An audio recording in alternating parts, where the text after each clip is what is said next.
Hey listeners, we're nearing the end of our 15th anniversary fundraising campaign, and we need your help to meet our goal.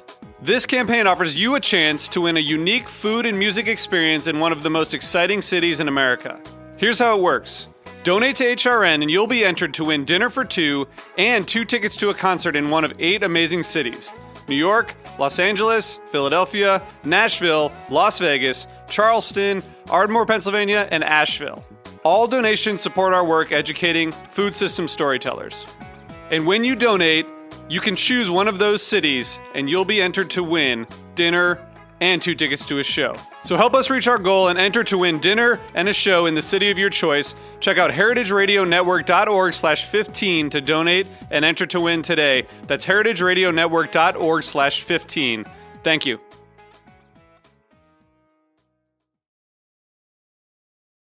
You're listening to Heritage Radio Network. Since 2009, Heritage Radio Network podcasts have been exploring the wide world of food, beverage, and agriculture.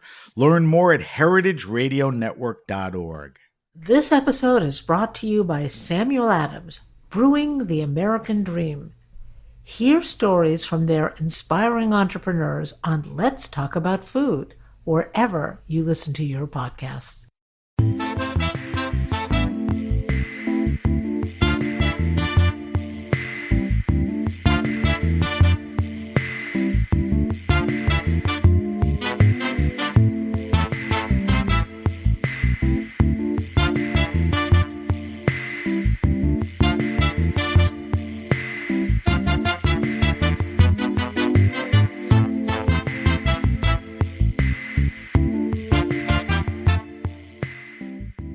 Welcome to the Grape Nation, your weekly wine journey. Our guests are Joey Wolfer and Roman Roth. We'll talk to Joey and Roman about, of course, rosé, Wolfer Estates, the other wines, and a lot more. We'll taste a bunch of wine, which is spread out in front of me for our weekly wine sipping during the show. I'm your host, Sam Ben-Ruby. Stay with us for the Grape Nation on the Heritage Radio Network. We bring wine to the people. Wolfer Estate was the vision of a German-born businessman, Christian Wolfer. He purchased property in Sagaponack in the late 70s and later developed it into one of the great vineyards on Long Island in the world. Mark and Joey Wolfer, Christian's son and daughter, along with winemaker partner Roman Roth, now run the estate. Joey started a successful career in fashion and design before shifting her time to the winery. She's a restless mom, designer, horse lover, and the chief branding officer. German-born Roman Roth earned his wine degree at home before traveling to the U.S. and Australia to broaden his wine knowledge. Roman joined Wolfer Estate in the early 90s as their first winemaker and continues to oversee all winemaking. Was that an accurate intro, guys? Beautiful. Very nice. Okay. You're hired. So welcome to the Grape Nation, Joey. Welcome to the Grape Nation, Roman. It's great to sit down with you guys. We are talking to Joey and Roman at Wolfer Estate. Their estate vineyard in Sagaponack on Long Island. What's the town we're closest to? Bridgehampton, Southend? Okay, so that's where we are. The heart of the Hamptons. Yeah, literally the heart of the Hamptons, in this beautiful property.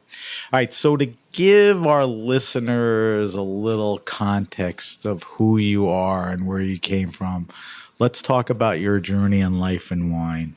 Roman, let's start with you. Take me not from kindergarten, but take me from the point where you started working in wine and how you got your ass over to the U.S. Well, it's been obviously from Germany with my accent, it's clear. Is that a German accent? I was, You were from Brooklyn. I was very fortunate to grow up in a wine family. My father was a winemaker and a barrel maker, a cooper. Then when coopering became unfashionable, they started a wine merchant business. So I grew up with the bottle. They had a passion, and that's why I went into the wine business or become a winemaker, because they had this reverie, that's this love for great wines, and there were many great tastings. And when you see that, I always felt something is this revered and this loved, it must be cool to make that. So on your own, you wanted to go into it? The Yes. family didn't say, you're doing this, you're doing this, you're doing My this. father wanted to become a banker, but I always say you can't sing in a cubicle, but you can sing in a wine cellar. So that's my Right. other hobby. Anyway, got me into winemaking. I did an apprenticeship. I started, the very practical terms in Germany, where your machine, the whole practical aspect is so crucial there. And then later traveled to Australia.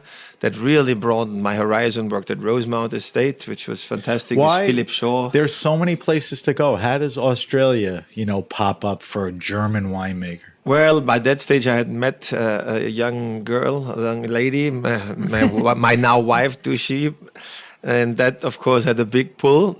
But wine always was the other side, and so I certainly made sure I worked the harvest in '88.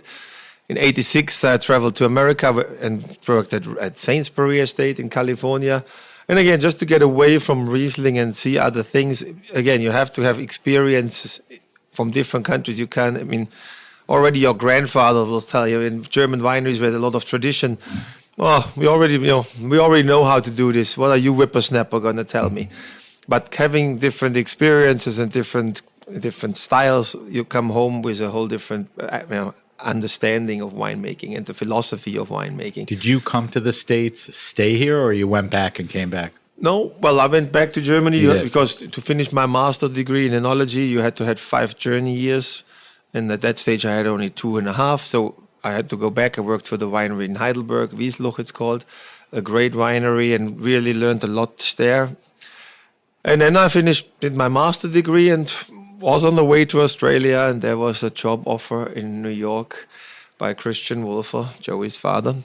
How did you find out about it? One of the teachers walked around the classrooms. Okay. So like a word of mouth. They were looking. There was a job posting basically, and I just thought I'd practice my interview skills in English a bit so that when I go to Australia, I have a better rhetoric about winemaking. And again, most wine of Australia was sold in England and in America. It's good to know what in America is needed. And well, I called up. Christian answered the phone after the secretary, and I didn't practice any English. He was German from Hamburg, from the north of Germany when he was young, left Germany. And we somehow hit it off. Of course, he told me the famous story now that Manhattan is half an hour away from the Hamptons. And that sounded great. My wife liked that idea. And well, here we are now, 30 years later. I came. It was a huge. I think Great Neck is a half an hour. I was going to say, we should clarify that it's basically 2.5 hours. Yeah. And it was virgin territory. Yeah. There were no wines made. There were 13 wineries on Long Island at the time. So was there convincing on his part? Was he kind of aloof, like, I got this, come and join me? Or I wouldn't use the word desperation, but was he like, I need a guy like you or do this? I mean, what was the Well, it was a tone? side business. He was a venture capitalist. He had, big business things going on. And this was his hobby. This was his home. It was his surrounding, his comfort zone, whatever you call it. And it was same for the kids who grew up on the farm here. This was it was the family estate and the compound. And so it was from the heart. It was his own money. It wasn't investors' money. That's all appealing to you, right? So it was the real deal, and he was ambitious. And you don't want some sleeping pill or something as a boss. You want somebody who wants to achieve great things and gives you the reins to do that. And supports you, sometimes challenges you. He was certainly. So he obviously hires you. That was hired. like 93? Yeah, and then we started off with 4 employees in a metal barn. All right, so we're going to come back and talk about that. Joey So that next, gets us to getting you here. We'll talk about, when you're here and what happens. Joey, you're one of those people that grew up around, a very sort of magnetic dad and all that. But it seemed like your interests were not focused on the winery. Tell me about that time, about how old you were, the transition, and why. I mean, Roman grew up around wine, so did you. Yeah. I mean, so that connection is there. Absolutely. I mean, I grew up, these were potato fields, and then, I watched my dad and my mom help kind of make this vision come true, and everybody thought he was crazy. And that's the thing that is so incredible. Was so incredible about my dad. He had an incredible vision. And obviously you see that now, like we're in the middle of all these homes and we have this 150 acres of like farmland and vines and this beautiful building. So I did grow up like that, but I was, a teenager and then in my 20s and sort of wanted to follow my own dreams. And they encouraged me, my parents, to be entrepreneurial. Again, it wasn't a business that was very successful even at Right. that point. It's So not them what it is now. no. Right. So it was like, go and pursue your own dreams, be your own boss, make your own line. He was always wanted me to do my own thing, but I also wanted a corporate experience. So I had a corporate experience, and I was in the fashion world. And then I started my own business in a fashion truck when my dad died. And So it was- design, yeah, manufacture but your it was own all stuff. all sold out of a truck, and so I sort of have his risk taking / stubbornness / drive. Where was that? Was that out here? It was You brought started out here? here, and then I brought it to the city and traveled all over the world with it. It gave me a lot of toughness. Starting my own business was definitely something that I don't think I could do it now, but I was young and determined.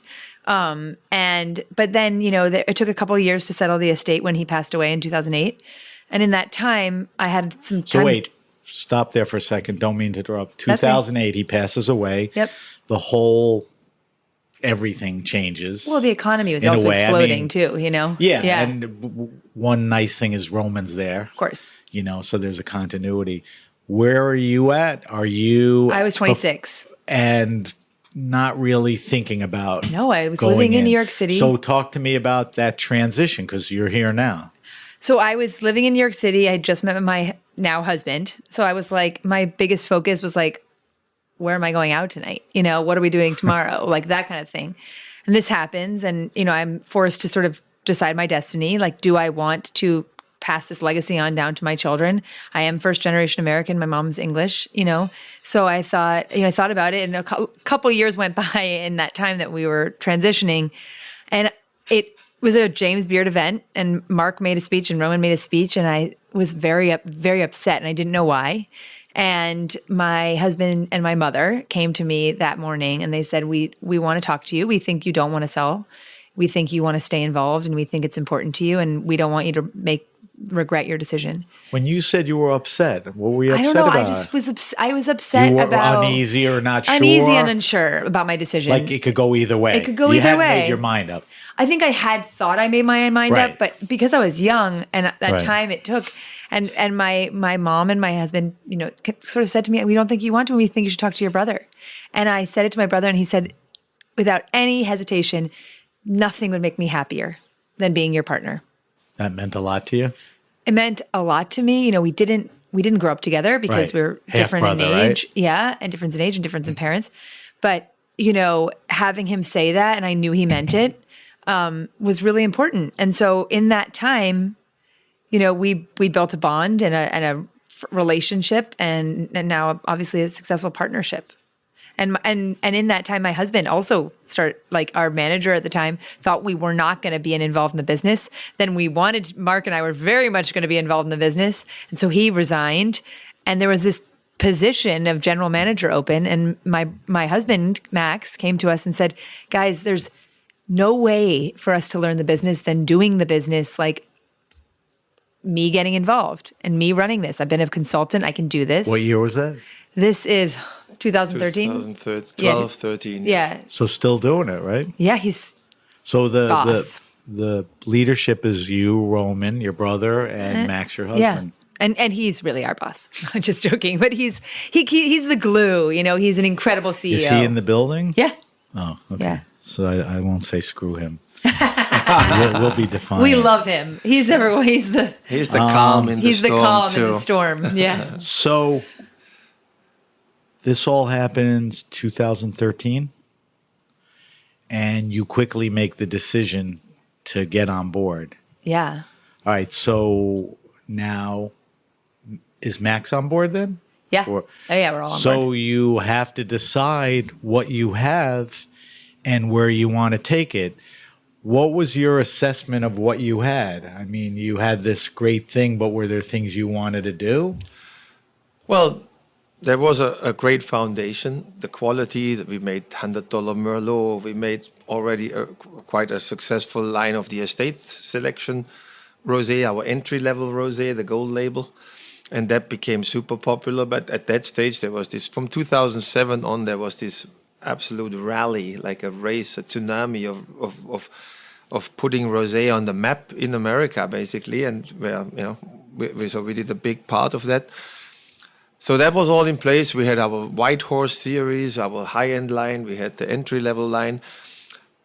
But there were certain things where, like, we made an apple wine and it wasn't cool. It was, we talked, and ciders became fashionable. And so that was one of the first big things that changed once So you Joey... were ahead of the Yeah. curve on a bunch of things. We The were apple stuff, literally the rosé. sitting in my apartment. I love this story because everybody thinks you have this boardroom, We're sitting in my apartment. I don't know why we were all in the city, but we were all in the city. And my friend was like staying and she's like, you guys, like, I don't know why she was sitting there. She was like, you guys should do a cider. She was living in London. Roman's like, well, we do apple wine. It's a good idea.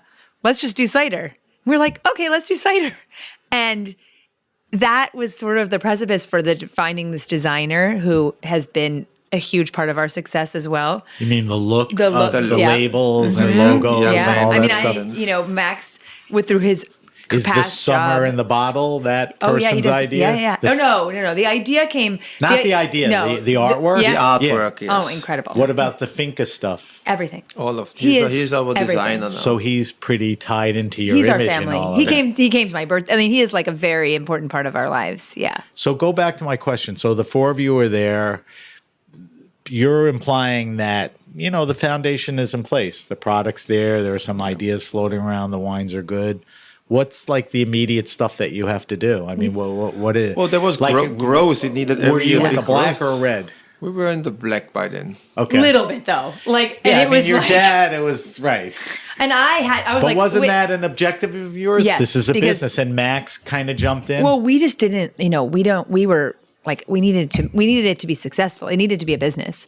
And I said that from the start. That was the first thing I said, is that this can't be run like has been. Like, it has to be a proper business where and we were already on track for that.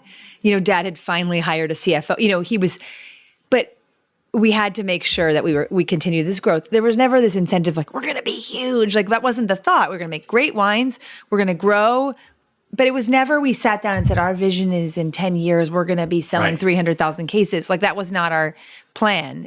It was organic. Our growth has always been organic. What's funny is a lot of those things came true. Of course. But that's organic growth. Case volume, rosé positioning and all that, It was imaging. big efforts. I mean, it Huge. takes capital Yeah, to no, grow. I'm not- But it Yeah. was there was Yeah. this passion and this desire and the drive was there and the skill of everybody who was involved, from the vineyard guys, vineyard manager Richie Pisacano, Yeah, to it's our amazing. owners. Richie's still here. Richie Oh is my still gosh, here. He's here he's- since 2006.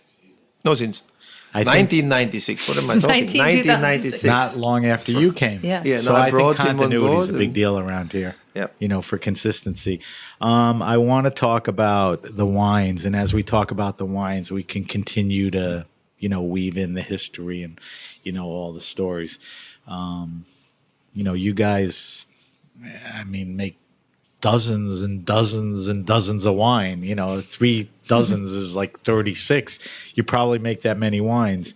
But the real star, is rosé, and, we don't have to be in denial about that. But before we talk about the rosé, I want to talk to you about the other wines. It's an opportunity because you make those other wines and you take a lot of pride in them. Am I right in saying that initially when Long Islanders started making wine, it was like Chardonnay and Merlot? That was, most of the varietals. Those were the two main varieties. A little bit of Cap Franc. There was sort of. I mean, Right. every people had a couple There would be- varieties. So forget about everyone else for now. The expansion into varietals at Wolfer blew up. I mean, obviously, that was your doing, your interest. To make 36 wines, you're probably dealing with a couple dozen varietals. How does that play out? One thing we always had is consistency is the most important goal. That, I think everybody can make good wine in a good year, but at Wolfer we've made great wines in difficult years.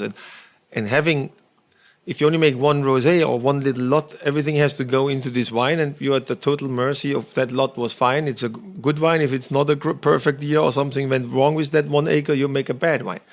And so by having 40 acres or 50 acres of Merlot available, and you're making 3 styles of rosé, Now you can, downgrade. In a bad year we don't make our $100 Merlot, or we don't make our White Horse, as many of the White Horse wines, but we use those very best grapes to make our varietals, which normally would make the $100 wine. We use that. So we downgrade and be honest. And what is the saying? Fool me once, shame on me. Fool you twice, shame on you. It's a relationship building. It's not a one-time deal, the wine business. We want to be coming to the restaurants or to you in 30 years still, not just one time selling a case of wine and never show up again. And so being honest to the quality and being flexible, I always say I'm a flexible German.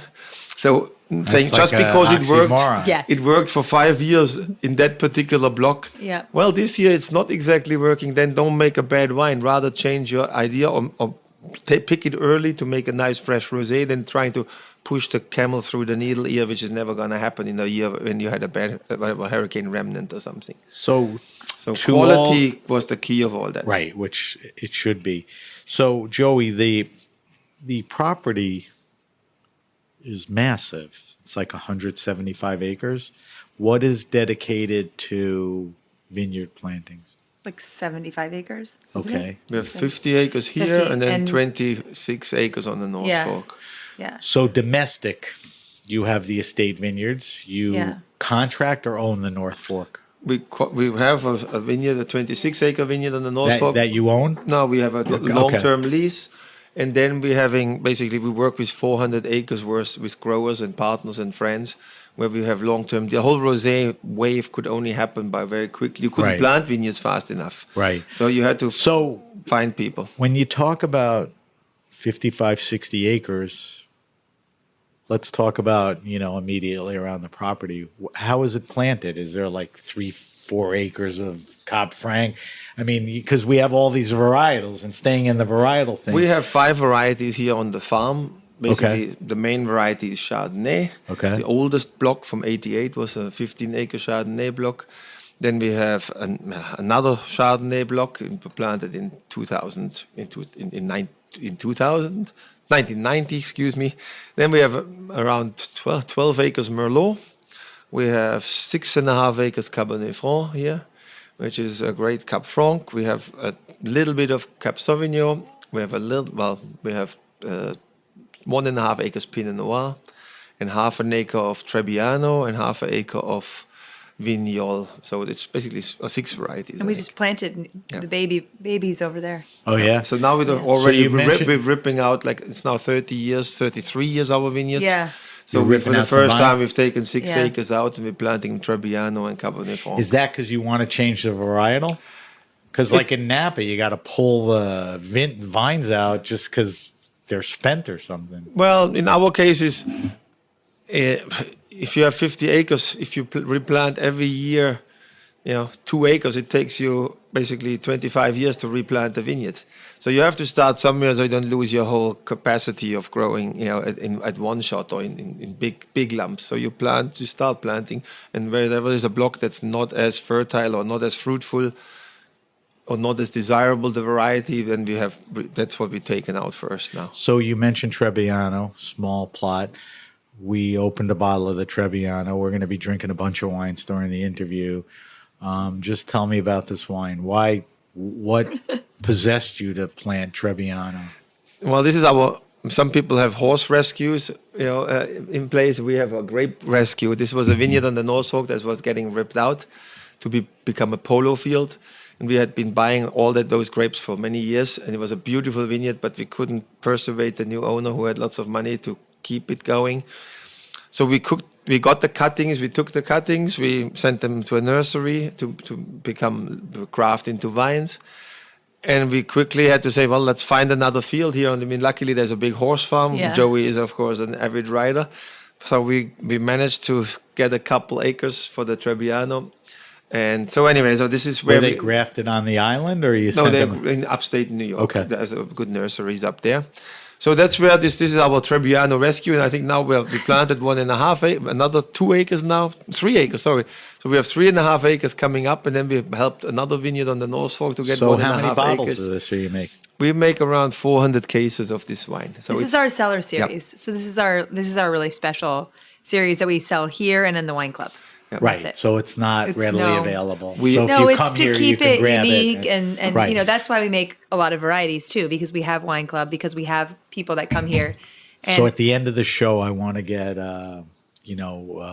websites and handles, Yeah. for the wine Absolutely. club. At that point, we'll have gone through all the wines. We have almost 3,000 wine club members, and we make these unique Yeah. cellar series, for example, really where exciting. Yeah. particular acres are highlighted, the craftsmanship, You the have- purity of the fruit. You can taste how pure and elegant these wines are.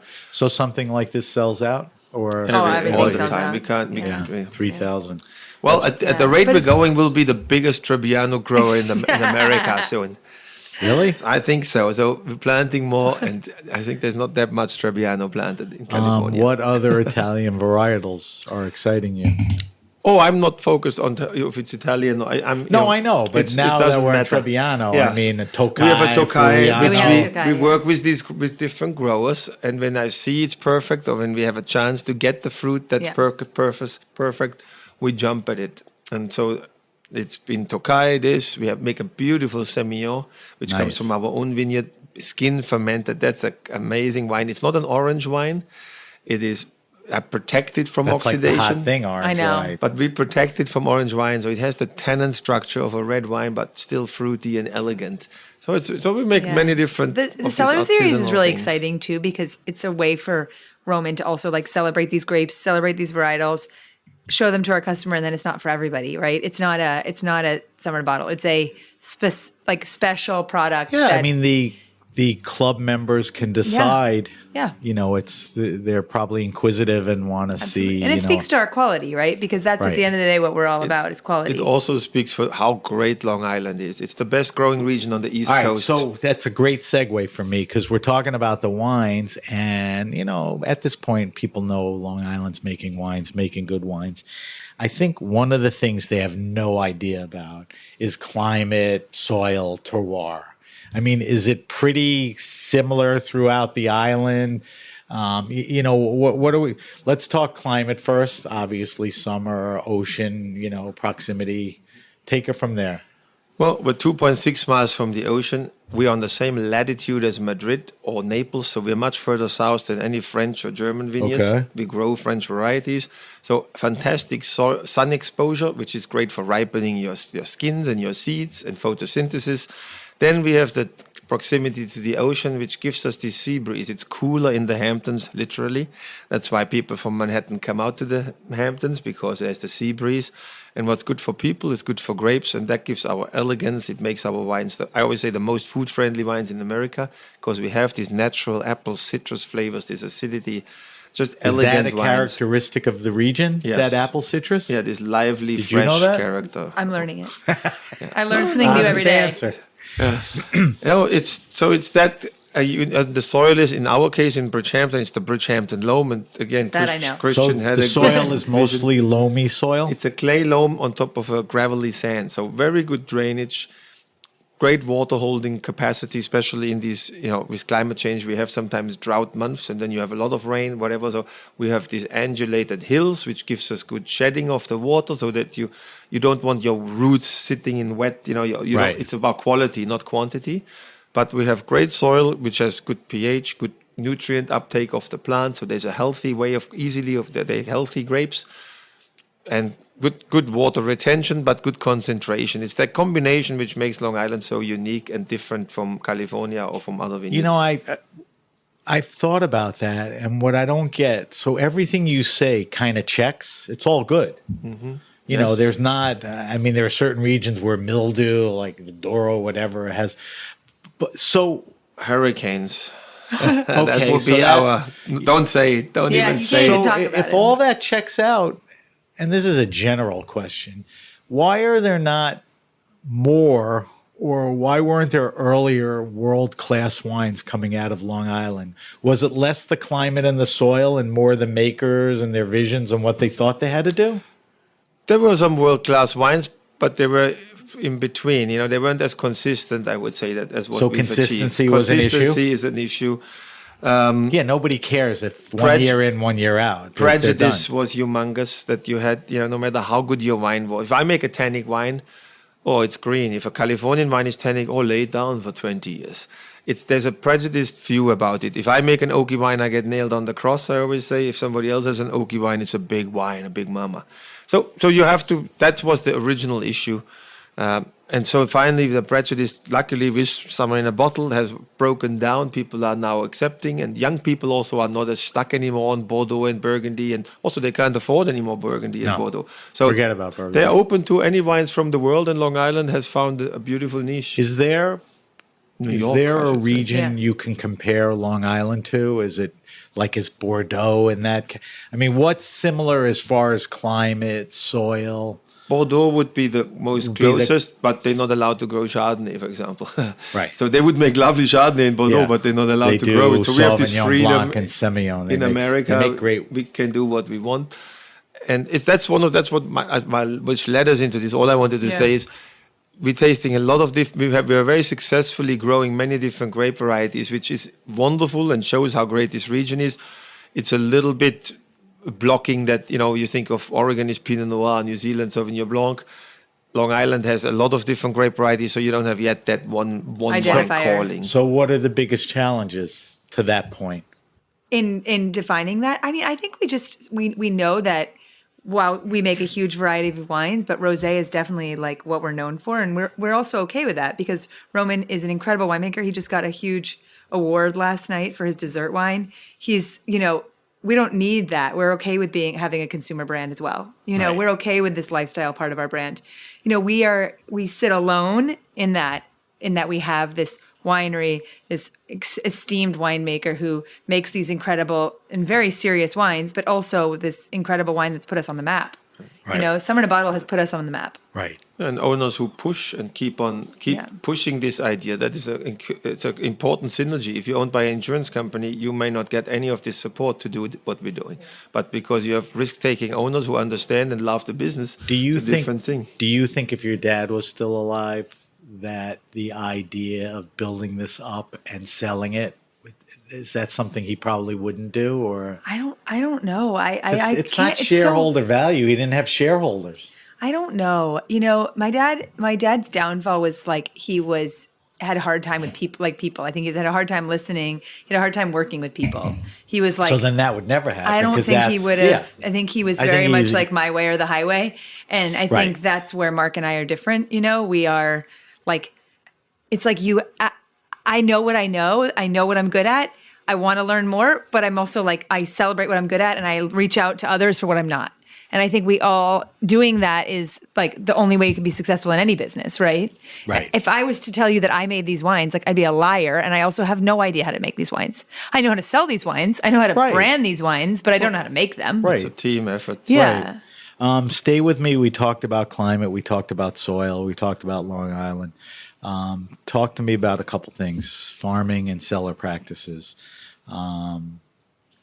There's a lot of buzzwords these days: natural wine, regenerative farming, sustainability, organics, biodynamics. There's a legitimacy to all of that. Let's talk about you and what you do. How do you farm here? Are you forced to farm a certain way because of climate and soil, or you can do what you feel is best? And what is that? Well, first of all, we're most proud of the vineyard. Without this vineyard, it would be an empty shell to have a beautiful building without the quality of our vineyards. And that gives us the foundation to be so bold and push forward and spend extra money on marketing and on designs, because the guts is there. It's there. So we farm sustainably. On Long Island is the What does that sustainable wine growing Tell group. me what that means. And it means that we have a rule, over 200 rules, where it's a point system. You can only use once a systemic fungicide. You can't use Roundup. You can use, depends on the herbicide. There are certain things, only organic fertilizer. It has a point system. If you really have to do certain things, well, you have to take away other things in order to achieve your points, in order to get the license, to get this stamp of approval, which is an independently certified group that checks and comes twice a year to check How what you're doing. prevalent is that on the island? There's I mean, now who's 20 something winery, 22 wineries, I want to say, are part How of it. long have you been doing it? Right from the beginning, we were one of the part And- of the founding. We even did it beforehand already. When to some you say extent. 20, I mean, were 20 doing it at the beginning or only in the last 5, 8, 10 years? Well, originally there were like 10 wineries who were there's 4, 5, 6 wineries who were the drivers. We were part of that, Right. and then instantly there was another 8, 9 that jumped on board, and by now it has gone up. I don't quote me. There's a website how many members there are exactly. I should know, but it's around 20 something. Yeah, no, that doesn't matter. So it's Do you- because that's the key, and at this stage, sustainability means that this is something you can do for the long term. You live right here on the farm, houses right on the farms on Long Island. So it's an important part. The groundwater, you want to protect it, and so we do everything possible. And that's the difference, I think, on Long Island. It's a more passionate wine growing region because you cannot have 10,000 acre fields where you Right. spray Monday to Friday or something, and Saturday, Sunday you're off. It's more, you could compare it maybe more like Burgundy from that. It's smaller vineyards, individual Owners that owners, are and you have farmers. to come on a Saturday, Sunday if it rained on Monday and Tuesday. Do you so that's demand a that, different thing. like in the North Fork, are you doing the same practices? We do with most of the growers, not all of the growers that we have, but most of the growers. You try are. to make them do it that Yes, way. we try to be insistent, but sometimes you can only push so much. So one of the big things now, and it should have been a big thing forever, but people talk about it more, is sustainability goes beyond, the field or whatever. It's people, how you treat your people. Do you carry that over here? Oh yeah. I mean, Oh, yeah. you're- A lot of people have been here forever who have been here. There's like it's a real family business. I so mean, what do you have to do, to keep people here? And I mean, it's an environment. I mean, that trickles up to you. well, I mean, Mark and I, and Mark has actually made some great investment in housing, and we own a couple houses For for workers? to offer for workers. I think that's really hard because we're in the Hamptons, and the reality is real estate is impossible. You think? It's impossible. And, I think just like all the benefits, the correct benefits, the way, we have a director of people who is really connected to our employees. We're going through all the right processes, and we are very aware that people need to feel important and everybody is celebrated. And not everyone's doing that. I mean, We are. I know that's- that. To be honest, like I want to enjoy the place I work, and it's important to me that I work with people that I like. But also, you have little kids, right? Yeah. I mean, you want your kids running out into fields that are sprayed with No. Roundup or whatever? No. I mean, No. it's people, it's the field. Absolutely. No. And our land is all sold for agricultural rights. We're not going to develop it. It's really important to me. I ride horses. I love the horses. I mean, that's a passion for me and for my kids as well, and Mark's kids. So for us, like this is a life. It's not just a business. And there's now over 160 employees Wolf Estate has. Wow. It's a huge commitment. And once you're also in a certain category, you have very different regulations. Yeah. Your whole, the booklet, employee handbook. You can't anymore like in the past where you're 5 guys and it was a handshake and it was a verbal we're- agreement. Those days are over. It's all on contract, and you have clear expectations, and you have a clear holiday schedule and vacation. We're very generous with vacations, and that all pays off. People have to recharge and come back. It comes back when Yeah. you take care. That's important. We have an incredible team, and it's not easy out here. Hospitality, wineries, we're not at the head of the curve on this. So the fact that you're dug in. All right, to finish this chapter, let's talk about cellar practices. We all agree that the best wines are made out in the field. If you really take care of your grapes, there's not much you have to do. Do you do much in the cellar? I mean, are these wines that you have to manipulate and formalize every year? We work quite traditional in the cellar. We work very out there. We pick by hand our vineyards. We remove in the fruit zone the leaves so that the clusters are exposed to sunlight. They have less pyrazine, less of these green grassy flavors as a result. That has been a big game changer for our reds, for example. And in a good year, you get away with murder. If you wouldn't do it, it wouldn't be so crucial. But in all the little tricky years, by going this extra mile and paying for the extra mile, extra staff, doing all this stuff, we've made this consistently high quality wines. So once you get the grapes, we have a new Acyllis, like a new distemmer, for example. It was the first on Long Island. It's not the old-fashioned spinning distemmer. It's this square shaking. It's a game changer. How our reds come in. No stems. There's a sorting table. If any rotten berry or from a bee sting or bird Takes damage it out. comes out, we're fanatic how clean we pick. Wow.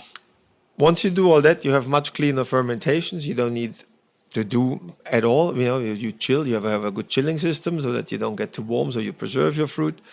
And the rest is a lot of attention to detail. When something starts to go stinking, well, take it off the skins and press it off the skin. And rack, we're fanatic how clean we rack. If you've ever seen in Bordeaux when they rack with candlelight, in the cellars. Yeah. That's so basically, in a way, how we rack our tanks and our barrels. We're extremely fanatic, clean. And when you work that clean, and once you did that to start with, now you can let your wine sit for 30 days on the skin. They don't go stinky. You can let it sit for 7.5 months sur lit, the Pearl Chardonnay, which we can taste next. And it's just they get more texture, more structure and richness. And it just makes a more interesting wine than just a pure little fruity wine or something like that. So we're very clean, very detailed and oriented. That's basically it. Yeast. In some cold years you have to chaptalize, but that's only happens less and less these days with climate change. Right, so, you're in a unique region. Yep. I mean, at this point, you know what it takes, but it's still. All right, we have to take a quick break. We're talking to Roman Roth and Joey Wolfer from Wolfer Estate, and we're going to take a quick break. When we come back, we're going to drink more wine, and I want to get into the wines and get into the rosé and the stories behind all of that. So you're listening to The Grape Nation on the Heritage Radio Network. We'll be right back. I'm Louisa Kasdan, host of Let's Talk About Food. I recently hosted an exciting live podcast event in Boston and interviewed incredible women entrepreneurs who have received small business coaching from the Samuel Adams Brewing the American Dream program. When I was applying to law school and I got in, I said, you know what? I'm still young. Let me pivot and go into the food industry and really follow my passion. I was kind of scared. It was a new thing to me. It was like, hey, I don't want me in the newspaper. I just want to be in my room in my house. So that was when I'm like, okay, now that I'm in the local newspaper, I better not disappoint the people that, that have this belief in me. And on the days that you're tired or you feel defeated, just keep going. And 10 people might tell you no, but that doesn't mean that's your end result. You just have to keep going. Hear their stories on Let's Talk About Food, available wherever you listen to podcasts. Thanks again to Samuel Adams Brewing the American Dream for supporting this episode.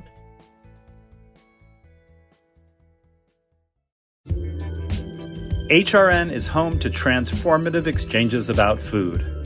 We hope our diverse lineup of shows opens your eyes, educates, and empowers. Thanks to HRN, I ventured into the world of cooking with sumac, and I have not looked back since. I was listening to A Taste of the Past with my mom, and there was an episode about the history of American food. It inspired me to make it the subject of my final social studies project, and I ended up getting an A. Join us during our summer membership drive by donating and becoming a member.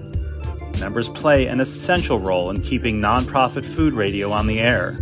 Go to heritageradionetwork.org/donate to become a member today. We thank you for your support. All right, we're back. We're back with my guests, Joey Wolfer and Roman Roth from Wolfer Estate. Let's talk about the wines. All right, there's a lot of wines to talk about. We talked a little about the farming, the property. So what was intriguing to me is Christian, your dad, your early boss, made a commitment to rosé before it was a thing, right? I mean, rosé is the acceptance level now is higher. The diversity is there. The quality. I mean, there's still some crap, Yes, but, you know, there's of still, course. you know, some good stuff. But this guy, I mean, I guess both of you, I'll start with Roman. I mean, what's the story of why Wolfer became this rosé house, is fair to say? Well, I think we took it seriously and make a dry rosé that was ahead of the curve. That people still made sweet rosés those days. White But Zinfandel. that's an easy statement. Yes. Why? I mean, it's like, why would you make something that, you know, hadn't been really, you know, groundbroken yet, and you're not sure where it would go? Because we had to like it. I don't like sweet rosé. It's or over oaked wines or So something. But You also wanted to make- traveling. Think about it. I mean, they're both German. My dad, they went traveling. They went to Saint Tropez. They went to You these places. They tasted the real stuff. experienced Yes. that. Yeah. And to be honest, like I said, like Dad was like didn't give a shit about what other people thought. He was like so focused on doing his thing, and Roman is like that too, which I think is why we're always ahead of the curve, because we don't think about what they're doing. We just do what we know that we can do right. So when that's you what they go started. to Saint Tropez in Provence, you realize the quality and the lifestyle, which is a cool wraparound. Food my friendliness. my and brother-in-law lived that's the in stuff Monaco. you want to bring back, Yeah. right? Yeah, and if you do it right. That Yeah. means an old saying in Germany: "Don't do it if you can't do it right." So just to make something to please who knows what, it had to be classy. At the beginning, when we didn't make money, at least we had to build our reputation. So we couldn't work. If something has to grow, something had to be positive. And in our case, we worked as hard as we could on the reputation, and in the long run, that paid off basically. Rather than jumping after the quick buck or some sweet something or the other. What was the recipe? It was a blend of varietals. It was always I a mean, blend of how varietals. different early on than now? I mean, it depends on what you're growing, what comes in. At the beginning, I mean, it used to be 2 or 3 varieties. Now we use up to 8 or 9 different varieties to make What were the blend. beginning varietals? It was Merlot, Cap Franc, and Chardonnay. Yeah, those were the 3. And from the start, and I mean, growing up in Germany, we made a rosé, quite a well-known Badisch Rotgold, and it was always half Pinot Noir, and usually half Pinot Gris. So I was quite comfortable blending red and white grapes to make a rosé, which in France is quite normal, mandatory. You can't even make a single varietal rosé, otherwise you have to call it table wine. So anyway, it was normal. We made the dry rosé, and then Christian did push. He would push What all was his the business first, friends to you take 2 cases of Right. the rosé, Yeah. and Good sales guy. if you don't like it, you don't have to what pay was me. the first rosé vintage? 1992. 1992. Started off with 92 cases of rosé. The first. There's So a let- original picture. It's so, So by good. 95, where are you at? 3 By years later. 95, we were in the 800, I think 900 cases. Okay. So, I mean, decent growth. All right. So, Joey, this goes back to you. We talked about what you were doing and that you jumped into the business. And pretty soon on, the rosé thing was kind of a move that you guys committed to, that you were involved with. I would assume up till 2013, sales continued to Yes. escalate. They kept growing. Right? Yep. But is Summer in the Bottle, which is, you know, an iconic wine and Yeah. certainly, you know, the cornerstone, how does that come about? That comes about with you now involved, right? Well, it was obviously. I don't mean you No, of singularly, course, no. but We can't sensitive to that. Yeah. It is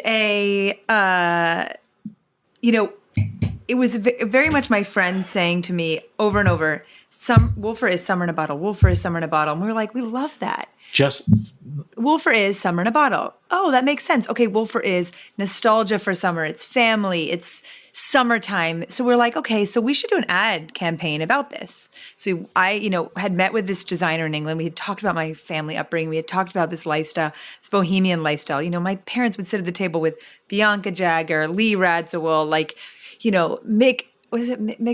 Jones, like all these people, and they would just all hang out. It was a different time, it was less like party. Everyone had fun. Pretty cool. Very loose, very artistic. And the Hamptons is really like at its core. I mean, Andy Warhol had, there's really Truman Jackson Pollock Capote. was There's out been there. incredible people Wild days. creators who lived here.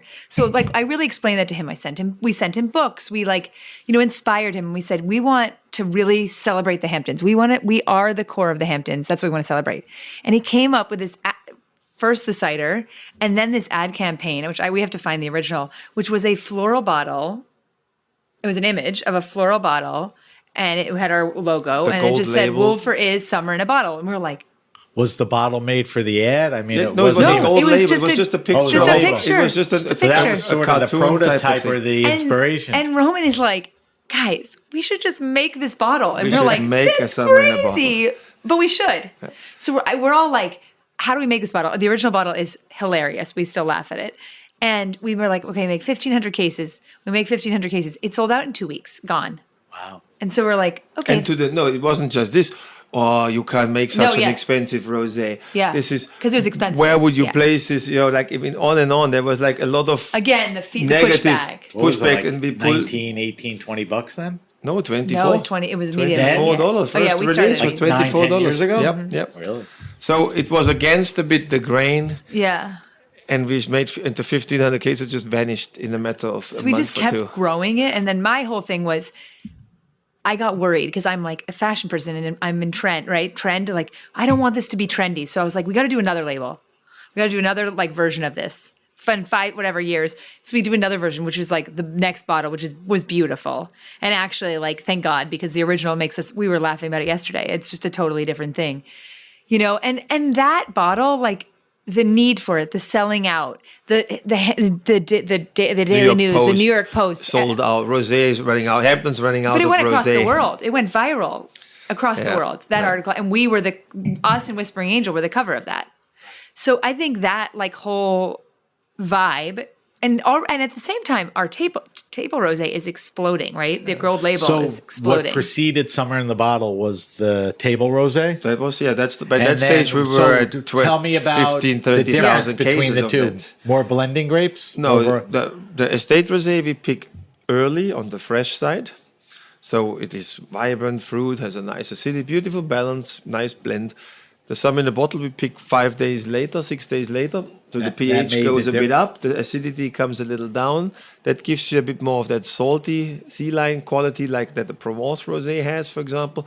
And we're adding, in this case now, right now it's 3.5% Gewürztraminer, was up to 9% at some stage or 12%.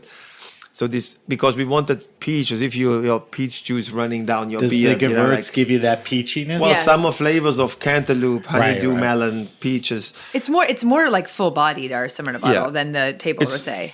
Yeah, so it's a bigger, more Americans giving. have this profile, I like that, yeah. little residual sugar. Not saying It that was it's sweet, dry. It that was dry, fullness. but the fruitiness Yeah, no, was I'm there. not implying Yeah, that, yeah, but they want certain things. It was. Yeah. I mean, it is. And what we worried, we're like, well, are people going to get sick of it?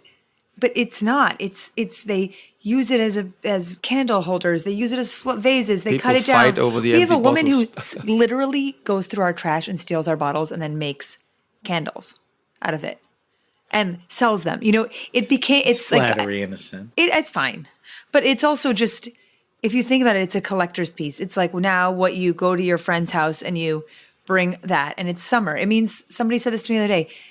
I walked in, I brought 2 bottles of rosé, and she said, "Okay, summer in a bottle is here. Summer has begun," and that's what it is. Summer has begun. The stories are endless on And that. But it's nice to own, a little of that position. I mean, not everyone. But I think it's also, if you think about it, it makes it celebratory. Like it acts as like as a celebration, not just another product, right? This is like means so much more than just drinking wine. I mean, how many wine brands can create such an emotion? No. I mean, it's my eye doctor. Yes. This is my wife's favorite rosé. They treat me for free. It goes on and on. Like it's Can just you treat not- me because I need to get glasses? the awesome thing is, it's a Long Island wine. I mean, isn't this? I mean, certainly on the East Coast, it's one of the top selling rosés. Absolutely. Oh, yeah. Right, and Yes. generally, it's making a dent in Only everything. We're in Whole Whispering Foods So Angels across you're the making country, you're yeah. making 8 rosés now. five Five? rosés. Well, He might make one 8 if he second, could. Mr. French. One just- second. I just motivated. We make 4 rosés here, which is the estate Well, that's rosé. I wanted to Yeah. segue Yeah. into that. I guess, excuse my obnoxiousness, but you get so good at this, your balls get so big, you can do anything.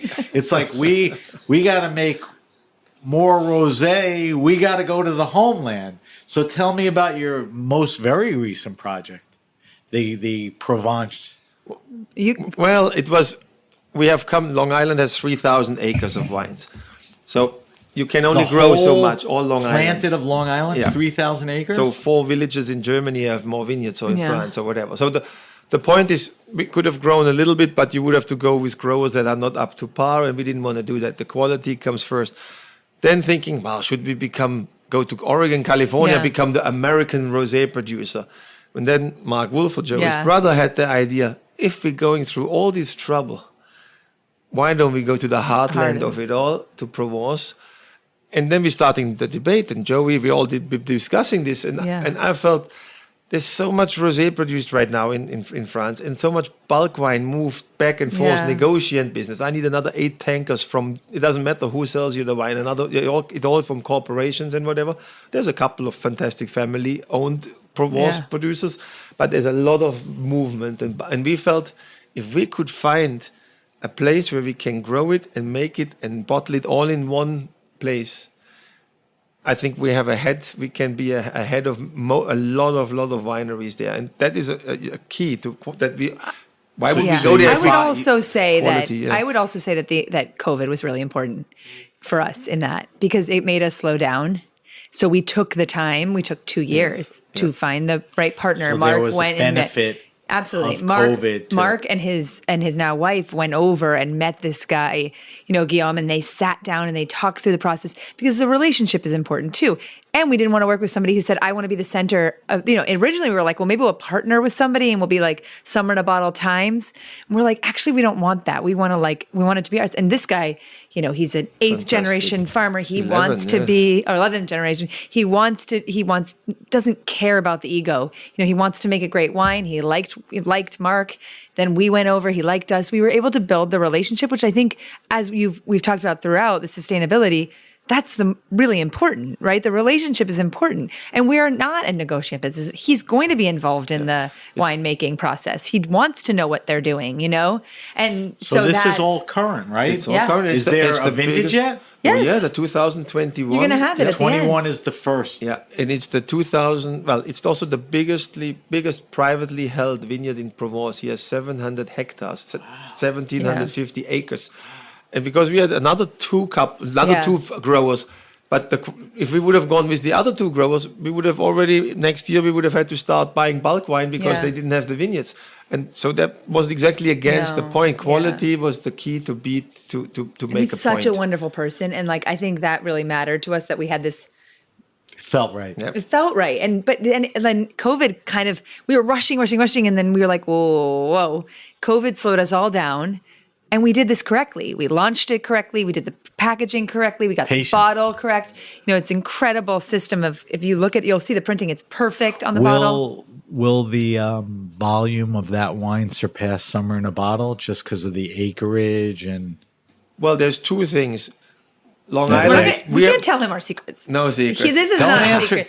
Don't answer anything you don't want. The thing is, the point is, what's happening is, Long Island, we're making around 50, 67, up to 70. This year last year, 2021, we made 76,000 cases Summer in a Bottle. But it's crazy. You can't make more if we want to stay on this quality. And nevertheless, we've been such an iconic wine. But if you go to California or to Tennessee or to Florida, and you have to entertain, your boss is coming for dinner, and you go to this bottle shop and you say, should I buy the Chateau Minuti or should I buy a Long Island Rosé? I buy the Minuti, it's safer and shows that whatever. And with this Provence idea, we're getting this amazing quality, unbelievable package, and Côte de Provence appellation. It's like a triple hammer. And it's like in the best stores in Napa, and they're buying it. Like, it's really case crazy. stacks in Napa Valley. It's very crafty. It's you kind of get your chops with Summer in a Bottle to make an authentic provincial rosé and all that. And it's all our rosés are delicious. It's delicious, and it drinks like the what you would grapes are expect. from a different terroir. Yeah. The expression is and different varietals. Grenache in so it's 18% Syrah and 9.5% Vermentino, which is a white wine grape, and I call it the most balanced rosé from Côte de Provence. And I've never had a better French rosé in my life. I really can't say. There are bold ones. There are character rosés, but this is an elegant rosé. Give me the ballpark retail. It's 26. 26. Line price. So it's similar We need to to go up more based on what your analysis from our $24 one 9 years ago. All right, take So it easy, will everybody, ya? it's his I fault don't if want the to price get goes up. emails or phone calls that I screwed it up for everyone because you put me on the spot. All right. So first vintage is out. Yep. 2022 is not even picked yet and all No, that. we're talking. It's and across we're like planning Texas and- now. We have huge growth in Texas. Florida is a really great for us now. California, Massachusetts, and so it's in Nobu. It's served by the glass at Nobu in New York. Oh, that's great. Yeah. That's a prestige thing. It's What great. What about distribution? I mean, you're working with major 26 states now Yeah, we are. 26 Then states. And we 5 have countries. 5, 6, 7, even with New Zealand. I mean, tiny. There's New Zealand. Yeah. There's Bermuda. And, there used to be a time where you had to like beg people to do it, and now Yeah. they come to you. It's still like a process, no matter what, there's in wine, it doesn't change much, right? The sales process. So you still have to like push it. It's We're a all, they went on 2 huge road trips, Max and Roman and our a sales if you want director. to sell wine, you got to be on I the was road. just going to say, you still have to press the Yes. flesh. You still have to sit with people. Handshake You and, know, and, it It and matters. market I trips like are- that about it, though. I mean, we, Max and I, my husband, and we went out in Palm Beach together, like selling wine with our wine bags, and it worked because it's like it's authentic, and we are a family-owned business. So, tell me about sales. There's different channels. There's wine club, direct to consumer from the winery. Yeah. There's Internet has restaurants. been Internet's big. been There's huge for us. internet. Well, that's internet Yeah, sales. direct to However business, you yeah. break that down. How does that break down for you? I mean, where do most of the sales come from? Wholesale, _80% distributor. Yeah, is goes through distributor. yeah. It does. Yeah. Okay.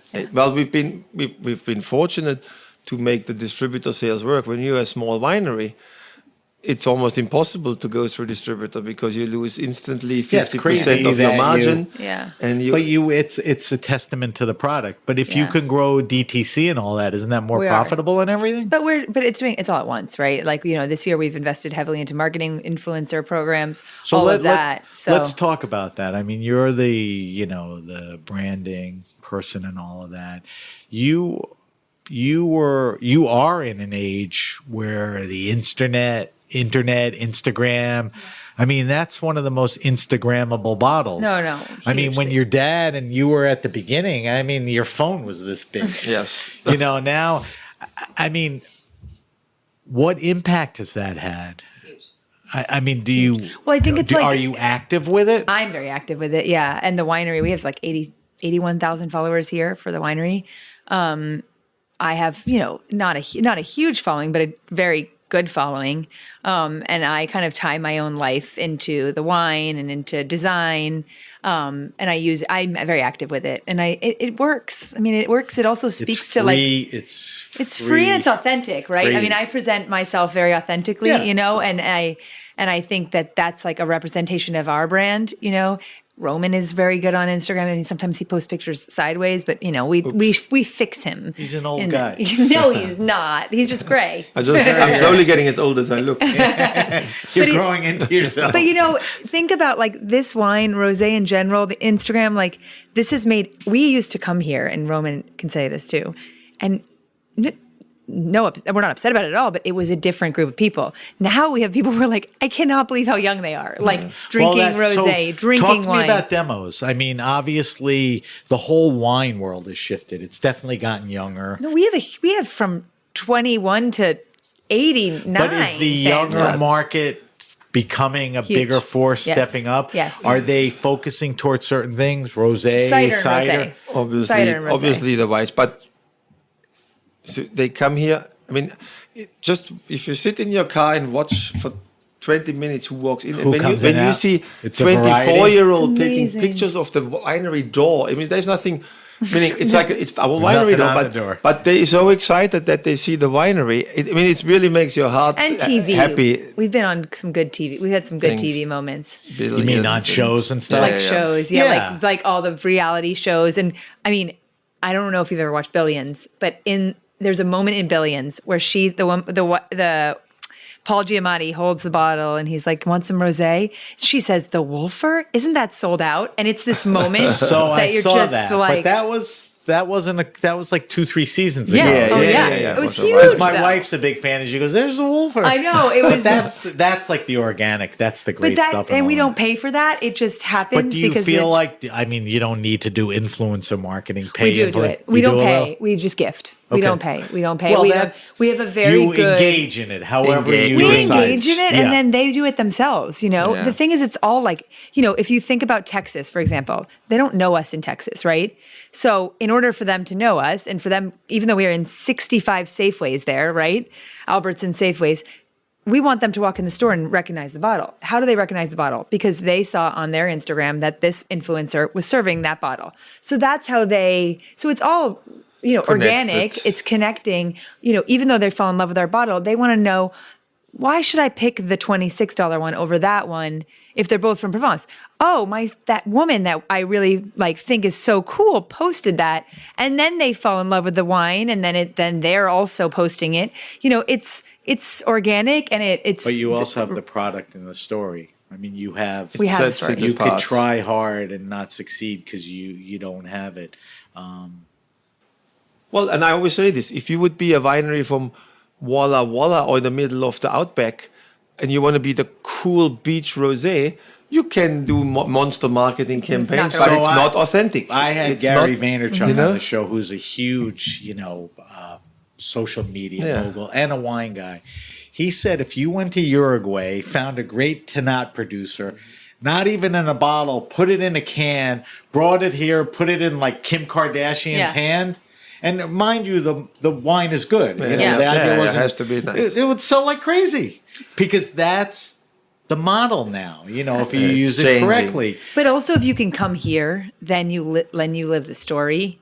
You know, if you Right, can, yes. if you do It's come authentic. here, It is yes. authentic, and that's the ultimate difference. You can create The these things, and people foundation. spend Yeah. fortunes The doing foundation this, has and to big it's companies do this. 35 years old. Like it was not born yesterday. It's a brand that's real. There's sustainability. There's history, and I think that a lot of wines, like he's saying, these kind of more frivolous rosés, don't have a story. So they're like, Right. it's a celebrity product, but there's no The story. younger consumers about stories. They care. Talking about Before we move on, what did we just drink? What did you pour? Just tell me so about it this quickly. is the Pearl Chardonnay. This is a Perle, yeah, not P-E-A-R. It's our White Horse wine. It's And named White Horse is our reserve line. is the reserve this is line, our- Higher the end better level, one. yeah. where we try to go with world class, where it's absolutely 100% Chardonnay. 100% Chardonnay barrel fermented in say 17% new oak, so it's not an over oak Chardonnay.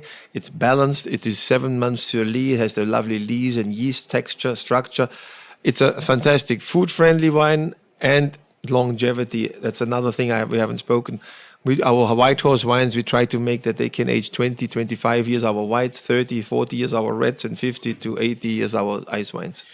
Are you pulling grapes from certain lots? I mean, these are the preferable. This is right here. This was planted in 1993. So older vines. Dijon clone, smaller clusters, smaller special berries. clones, Every older berry vines. is exposed to sunlight. The ripening of the clusters is homogeneous, so that when I decide to pick, everything is at a similar stage of ripening. It's not a compromise. On the back of the grape cluster they are unripe. On the front they overripe. You blend it, it makes an okay wine. But why doesn't it age 20 years? Because some grapes were overripe, other grapes were underripe. So very homogeneous ripening. Richie, this our wine vineyard stands manager. up to a lot this of wines. It's a beautiful wine. Incredible. This was It's the a wine nice, which full-bodied wine, but not, not- too much. No, it's Yeah, I mean, it's got some body. you can get some serious wine drinkers. This would be a popular wine because of the mouthfeel and the flavor is, and all that. yeah. All right.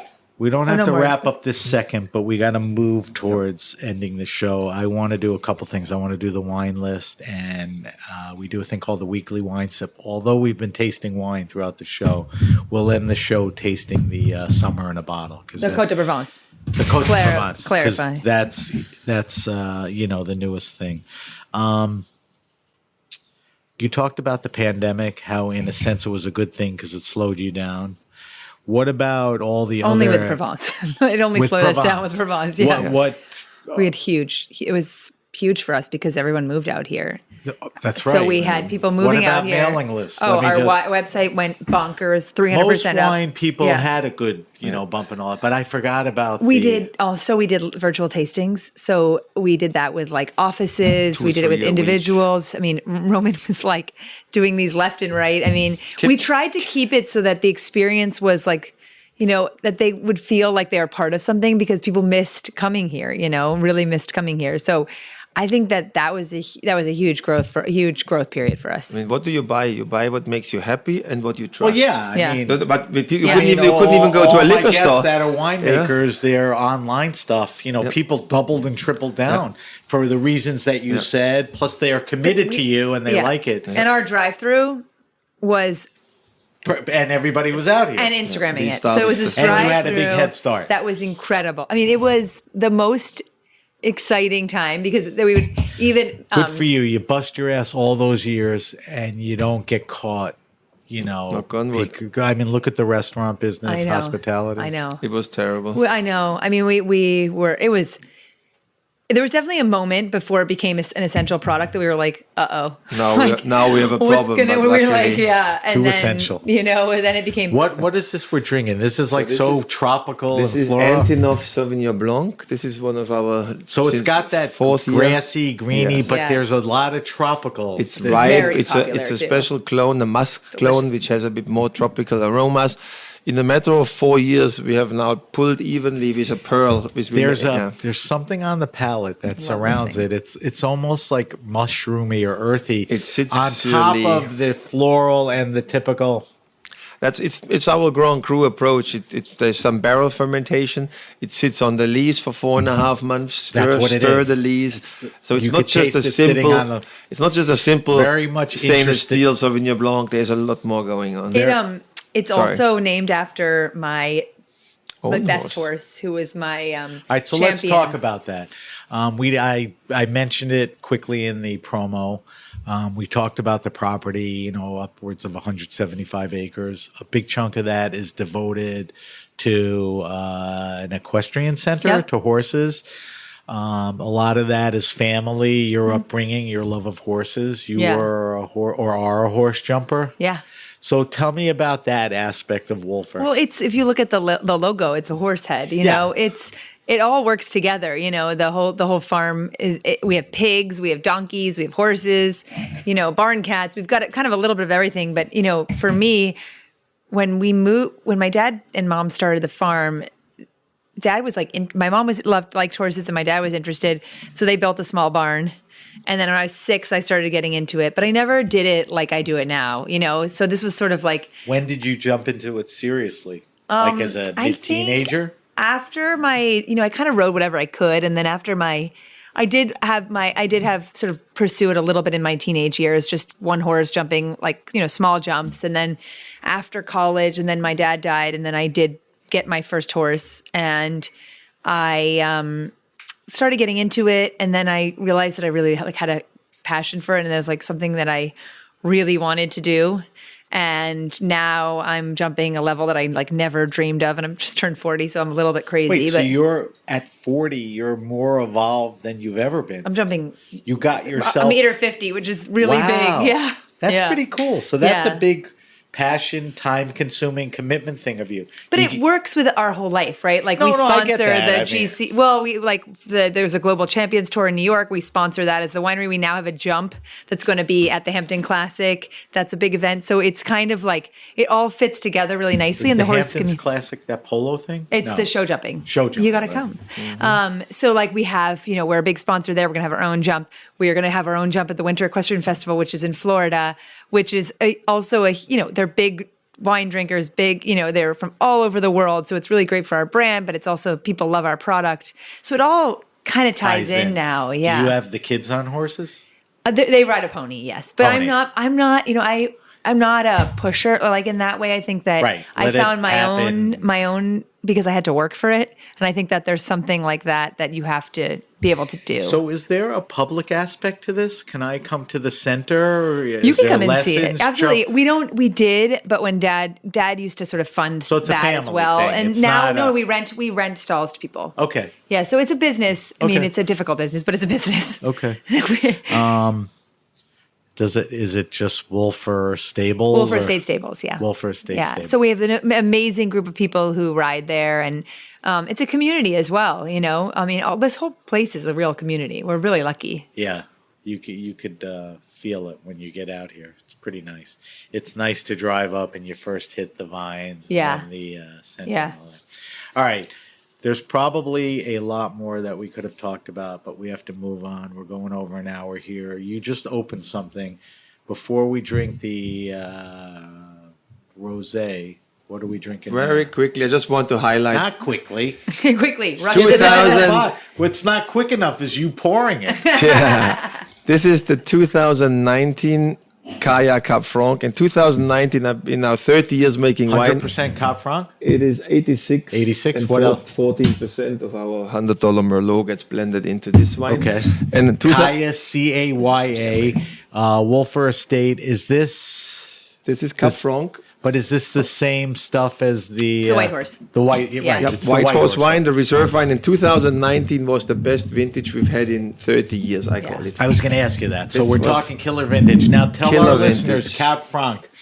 People have drank Merlot, Yeah. soft, Cab, big wine. So- What are the characteristics of Cab Franc? Cab Franc is a little bit more playful, a little bit more aromatic. The tannins are a little softer. Merlot is round and fat. Cabernet Sauvignon can be harsh and strong and powerful. And Cab Franc is a bit more elegant in the middle. But you can make it concentrated. If you do extra work in the vineyard and you expose your fruit, you get extremely ripe. You get great sort of beautiful berry notes oozing out. And then you can get some little, chocolate and leather. I mean, Hermes leather, not some cheap Got a leather. nice but after palate, yeah. Nice. And so just a baby of a wine. It's This on wine- oak. I taste a little oak. It's 100% in barrels, but we use around close to 28% is new oak. So it's not so not crazy. Not an oaky monster. Yeah. Very And nice. it just shows how great. And we don't make these cough syrup reds on Long Island. Even our most concentrated reds, which can age 30 years, have 13 volume percent, 13 and a half maybe. And you hardly find that in a hot climate. Very so good. It's a fun wine to make. It's for What, collectors. It's something unique. Give me classic food pairings for this. Oh, duck, of course, is always a great pairing on Long Island. Long Island duck is in every restaurant, basically. What else? So that's a classic. It's versatile. You could have it with bluefish or with some stronger, salmon or something. It So would I'll work. drink 50 bottles of this before I eat one bluefish, just so you know. I'm not eating bluefish. Give me something If I else. make it, if Well, I you're make you German. the Oh, bluefish. man. Bluefish. I know that. I was like, that is the strangest pairing that I I've heard get it. today. I totally get it because it'll hold up. Bluefish is a little oily and Yeah, it's hardy a richer fish. Germans and- like oily fish. You have to get into that. I know. Herring. I mean, Herring, come on. All right, so that's the 2019 Kaya, Caya. That's the Wolfer Estate Cab Franc.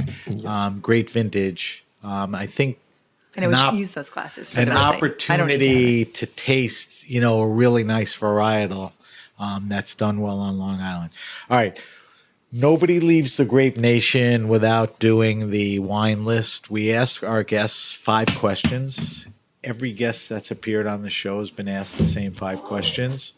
I want you to be spontaneous. I don't want you dwelling. I post these answers on our social media because people love to hear, what you guys are drinking. Don't freak out, Joey. It's very easy. Oh my gosh. So the first... I'm not good like Stop. this. The Make- first do it question Roman is, first. what are you drinking now? What are you tasting? What's in your fridge? What's interesting you? The seasons have changed. What are you shifting to? What are you drinking now? I know you're always tasting Wolfer and maybe Yes. comparison wines, but what's I'm lucky I make the wine list for Wolfer Kitchen, which is a restaurant in Amagansett that Wolfer has. And so it's fun to tasting a mention lot that. of wines. And there's this Pinot Bianco from Alto Adige.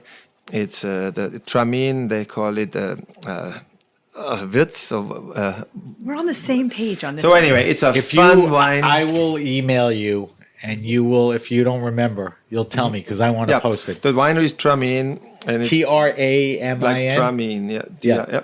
And it has a little sub name like Moritz. Moritz is the name they give to this particular one. The 2020 vintage is just such a great wine, fun Do wine. you like that versatile. region? I do. There's many great wines. I may go there next year and There do you a go. bunch of interviews there. Yeah, there's fun. And then even if you hop to Serbia next door, there's some cool wineries now coming from in Serbia. Yeah, It's Eastern it's Europe a is- half an hour drive right on the border to Italy. My there. oldest son is in Croatia, in Dalmatia, where they're making wine on the coast. Yep. There's some fun stuff Yeah. there. All right, so anything else? Well, Giving you time to every think, now you and better be then when ready. I get a chance at a cool Barolo or something, I have luckily So some do friends. you like very aged Barolo? Do you have any makers that you... It's so they're so different. Yeah, True. That's what's nice. So I can't say that there's one particular grower. I mean, the But really big Barolo ones is a are category. Yeah, I'm with I you. just- Now, where are you with Barbaresco versus Barolo? You like the bigness and the nuances if I of go Barolo? for it, I want to go for the big style, the tannin, the old fashioned, the drier version of it. And Okay, I buy that. For some reason, I guess I kind of moved away from Barolo, which I was drinking, and I've settled into more Barbaresco. I'm not saying, Yeah. I'm right, you're right, but it's just, I realize that I enjoy the Barbarescos a little more, but I understand the Barolo. I know, I It's agree. easier And drinking. We have Long Island instead of Barbaresco, the reds, so these elegant Yeah. reds. So I don't need to venture there too much. If I do venture out, I go to the big guns there. All right, it's your turn. Can Are you Can drinking? I just email you it? No, you have to give me one or two wines. What am I drinking? What are you drinking now besides... I mean, I would be like a mean, liar some people say if beer. I didn't. Well, I do like beer. I really, between our spring in our bottle and our summer in a bottle, I kind of like go back and forth. And our spring in bottle is non-alcoholic, which was this amazing idea that my brother brought to the table when he was taking a little break from drinking. And I thought that's sort of like after work, like refresher. So you're drinking your own stuff. You're drinking I do. some I always drink That's our fine. own stuff. I mean, I really am a big fan of Sancerre, just because I love seafood. So I would like a daytime Sancerre and some So clams. when we walked in, you told me you made a vongole last night. What'd you drink with that? The summer in a bottle Côte de Provence. Okay. And everybody in our group drank it. Okay. And they were not rosé drinkers, and they're all completely changed. They're All like right. going straight to the store after. Let's end it right there. All right, this second question's kind of the goofiest, but it's fun. Favorite wine and food pairing. Not what you think is a good pairing, like here's classic, burgers and whatever. What do you like?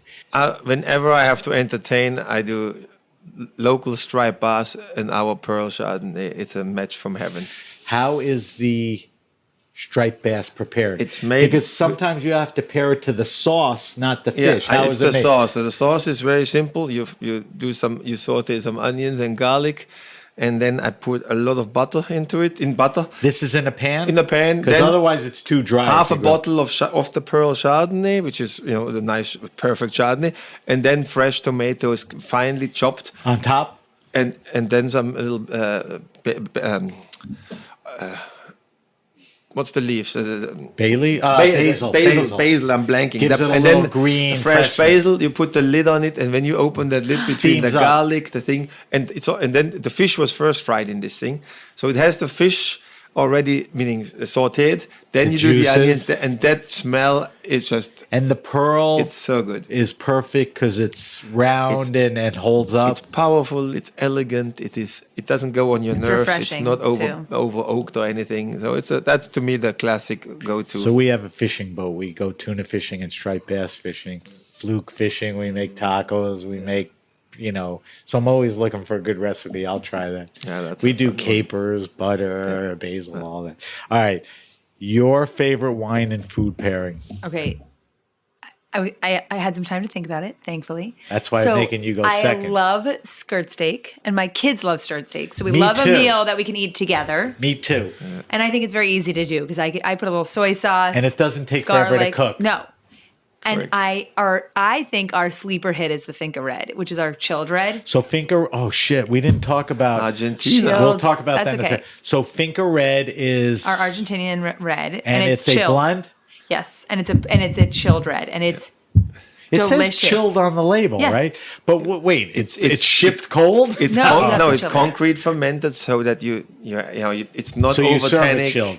Yeah. It's so together, the combo is so good. And to be honest, like I'm more of a red wine drinker. I drink rosé, but I prefer red wine, and so it's like the perfect summer drink for me. Red So for me. skirt steak and a red blend. I'm with you Yeah. on that. All right. Third question. Favorite wine restaurant and or bar? I guess we should stay around this area or maybe Manhattan. And the setup is, where's a place you walk into? The wine list is great. The vibe is nice. The people are knowledgeable. You know, you could just sit down there. Is there any place that comes to mind? And by mentioning stuff and not mentioning others, you're not excluding anyone or prior to. What's a good example of that? I mean, I love Il Buco personally. Like Il it's a Buco in the city? Yeah, Me too. It's such a classic joint for Me me, too. and I the think good wine people there. it's real professionals and it has heritage. You know, it also has that like it's I been agree. around forever. They know what they're talking about. They're not novice. They're not casual about their list. They're very And they're serious very about it. wine-centric, Yes, yes. and I think The that food's for amazing. me, and the food is, and it's always been amazing. For me, locally, it's the American Hotel in Sag Harbor. Big wine list. Killer The wine piano list. goes. Even in winter, when it snows, you take your cross-country skis, march into town, and the usual suspects are there. So it's There's a something fun, cool fun about that. place. And in the city, I'm not enough. Aldo Somba is always, you always meet somebody cool or some Austrian winemaker or who knows. There's always something Aldo's happening. a dear friend. Yeah. He'll come out and go there Yeah. because he appreciates that. So two things. We didn't mention Finca, which we'll catch up on, and we didn't mention, Roman brought it up, the estate has a restaurant, right? We in Amagansett, yes, we have a restaurant. Right. I didn't. The winery Yes. has a Yes, restaurant, yes, not yes, at the yes. winery, No, but no. Yep. And it's called Kitchen. Wolfer Kitchen. Wolfer Kitchen. And I was curious, what happened during the pandemic? You had to shut down, or We shut down our Sag Harbor restaurant, but not our Amagansett. okay? Our Sag Harbor restaurant, the space was not us. It just was very difficult. It didn't, and Small. there was a lot of competition. We're very close to the winery. We kind of thought, you know what, we're not actually a restaurant business. We don't really want to be a restaurant business. It's important for us to have a place to celebrate our wines and also other wines. And the Amagansett spot is so us in terms of the vibe and the location and all of that. And And it's it's a a different client, right? So it was. Yeah. So it's kind of. But is it more than a vanity project? It's Oh, a it's a successful business. entity. Successful I mean, business. as a business, it's Very much so. Absolutely, Good for and you. run by an incredible person. You know, again, like Eric. all these people own their parts of the What's business, and they're the great. wine list? Is there a He's created by Roman Roth. 70% long. okay? Well, So you 80, committed 70% yourself Long to that. Island. And Yep. so you pick the makers. You try to display. Out of the 70%, it's probably 85% Wolfer and 15% other wineries from Long Island. Oh, I'm just giving you Yeah. the breakup. And then it used to be in the past, it was all West Coast wines. It was West Coast versus Long Island, and the Sag Harbor one was Europe versus Long Island. Why compete with yourself? But now we're making Yeah. the rest of the world Yeah. versus Long Yeah. Island, and the Long Island wines outsell by far. And the Wolfer I think wines people outsell are by far. committed to coming in and Well, they're coming there and they know why they're coming there. Yeah. You know, so they want But to have. yeah, a and I think they know it's curated Yeah. and And the quality is there, but it's a shame not every restaurant sees that you could build a great regional food and wine energy. That in the summer it's so busy, everybody is busy and doesn't need any more customers. But the other 6, Right. 7, 8 You months, have to sustain we would be a during the real other- wine destiny if the restaurants would be more on par of celebrating and celebrating creating Yeah. better more local cuisine and pairing it with local wines better. And It's nice for us too because we can't show off our foreign wines here because of our license. The farm So- winery really? license. Yeah, yep. so that So that's an restaurant we're outlet for able to show off Great. the Provence and pair it with wines and the Great. fincas. All right, fourth question. The question is favorite all-time wine. When I initially structured this question, and this podcast has been going on over 5 years, my intention was, what's your favorite all-time wine? What's the most expensive rare wine you ever had? The question's morphed away from that. The question is morphed towards, what are the one or two wines in your lifetime that influenced you, that was a gateway, that changed the way you thought about it, that opened your eyes? Because if the original question is everyone is like a 43 Romani Conti or a 61 Petrus or something, what's that wine that had an effect on you? And I'm giving you a head start to think about it. So, Well, or a couple of wines. There's many wines like this, and I still have them continuously going on. But one of the wines which has all of it is the 47 Petrus. I was fortunate in Okay. 56. So I tasted 56 that vintages of Petrus in a row, and the 47 I was 47 just blown anything. away. It blew away the 45. I mean, When the did you 45 have was- it? This is now 8 years ago. It was incredible. It 70 was years. amazing. All right, so that's a trophy wine. Is there any other wine along the way that caught your attention? Yes, there was a Muscat or Tonnelle that we found in a ventilation shaft when our winery in Germany had to be painted for the 75 year Muscat, anniversary. Muscat what's or Tonnelle. Spell Otanel. Ottnel. Now, is Otanel the maker? Or? No. It's the variety. It's, The variety. It's a musk. It's a Okay. aromatic variety, which. So when you tasted it, Well, the story was it finally somebody still remembered why there were 6 bottles in this hole, like a foot of dust on top of it by the time we cleaned it. When we found them, there was a little tank that somebody made a calculation error. This is in 76, the great Long Island German vintage, and the wine was over sulfured. And somebody made a decimal mistake, and they had to literally open all the bottles to sulfur a huge, like 100,000 liter tank. that's a funny story. But somebody kept 7 bottles and hid them, and forgot or whatever. We found them, and we opened the bottle, and after all these years, after almost 25 years, the sulfur had become normal. That's the way. It was just. That's the way you answer that question. No pressure on Well, I you. was gonna What's your say- answer? I was going to Purest say wine. this is kind of bullshit because we're talking with a winemaker who's got a couple of years It's on me. irrelevant. It's No, I was contextual. gonna ask him because we had this huge bottle of wine for my 40th birthday at a restaurant. Do you remember what that was? Because that was an incredible So wine. what restaurant and It was not we that brought long it with ago. us. We brought it to Tutto Okay. Giorno with us. What was it? It was. Give He's me gonna remember. It was a Bordeaux Chateau with G. not It was a- Giscourt. Giscourt. Chateau Giscourt. It's not such a fancy wine. It was delicious. But it was an It was older delicious. wine. Oh, It was old. It was like a- 82. Oh, so that's a great vintage. It was a year. great It vintage. was. Good example That's my of it. birth year. Hello. Was it a larger format? Yes. Yes, a 5 liter. You were born in 82. 6 liter. 6 liter. It was huge. I was already working. That's a good one. So 82 is your score for your See? birthday. It only took me, like- what was it? A Magnum or No, more? it was a, was it 6 was a liter. Jeroboam, I think. Oh, It was a 6 which liter big one. ages really well. Yeah. It was was awesome. fantastic. We all tried and we're like, oh my god. It was oh my- fruity. It was soft. Oh, it, it's fantastic. It Well, wasn't, in that format, it'll hold wasn't up well. dusty. No, it was because a lot of the, we did inherit some wines from my dad, and so we'll open them. We'll be really excited, and then they're very dusty and kind of done, unfortunately, and that happens. You gotta. Did he store them correctly? Medium. Let's just Put them say on the medium. windowsill. Yeah. All right, last question. So the question it's so is stressful. The question is recommend to me the best wine around 15, 20, 22 bucks. Recommend a red and a white. Okay, that's the question. I'm going to revise the question because a lot of people I have on are somms, winemakers.